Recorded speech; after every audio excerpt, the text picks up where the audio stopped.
During a dramatic and emotionally charged women's snowboard halfpipe qualification session at the Milan Cortina Winter Games, a promising athlete's Olympic dream was suddenly interrupted by a frightening crash that left her injured on the icy walls of the halfpipe, casting a shadow over what had otherwise been a celebration of elite skill, fearless ambition, and the relentless pursuit of glory on one of the sport's grandest stages.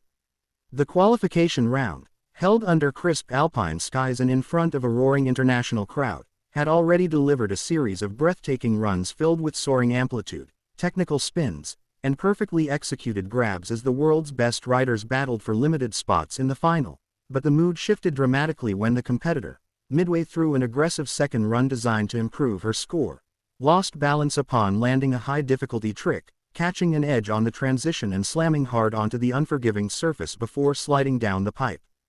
Gasps rippled through the spectators as she remained momentarily motionless, her snowboard still strapped on, while officials and medical personnel rushed into the halfpipe with urgent precision, underscoring the ever-present risks that accompany a discipline defined by height, speed, and split-second timing. Snowboard halfpipe demands not only creativity and style but also extraordinary physical resilience, as athletes launch themselves several meters above the lip of the pipe to complete complex rotations such as back-to-back 900s, 1080s, and even 1260s, often linking tricks in seamless combinations that leave no margin for error. One miscalculated landing angle or slight hesitation can result in devastating consequences, as appeared to be the case in this incident. Commentators fell into a hushed tone as replays showed the difficulty of the attempted maneuver, highlighting how the rider had been pushing the technical ceiling in an effort to secure a higher score after an earlier run left her outside the provisional qualifying positions, a scenario familiar in Olympic competition where athletes must weigh risk against reward in real time. Fellow competitors watched anxiously from the start gate, some visibly shaken, aware that beyond national rivalries and medal ambitions, they share a tight-knit community forged through years of traveling the same World Cup circuits and training camps, supporting one another through injuries and comebacks alike. After several tense minutes, the injured snowboarder was carefully stabilized and transported off the course on a stretcher to sustained applause from the crowd, a gesture of solidarity and respect that transcended competitive lines and served as a reminder of the courage required simply to step into the halfpipe at this level.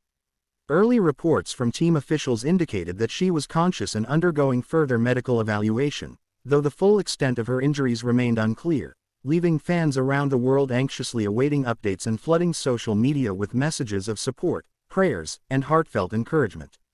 The incident inevitably reignited conversations about safety protocols in extreme winter sports, including the design and maintenance of halfpipes, the role of protective gear such as impact shorts and helmets, and the psychological pressure athletes face when Olympic qualification hinges on a single high-risk run. Yet seasoned observers also noted that the modern halfpipe is the result of years of engineering refinement aimed at balancing progression with protection, and that athletes themselves are often the strongest advocates for innovation and controlled risk rather than retreat.